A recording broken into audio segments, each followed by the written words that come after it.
Hi வணக்கம். இன்னைக்கு பிள்ளைகளுக்கு பிடிச்ச மாதிரி இறால் நூடுல்ஸ் செய்கிறேன். இதில் இஞ்சி பூண்டு நல்லா பைனாப்பத்தி வதக்கி அதில் பீன்ஸும் கேரட்டும் பச்சை மிளகாயும் போட்டிருக்கிறேன். நல்லா வதங்கட்டும். இப்போ இதுக்கு தேவையான உப்பு, கொஞ்சம் மிளகுத்தூள்,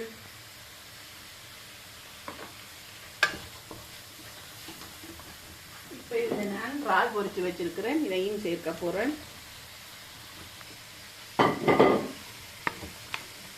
கொஞ்சம் சோயா சாஸ், கொஞ்சம் டொமேட்டோ சாஸ், அவ்வளோதான்.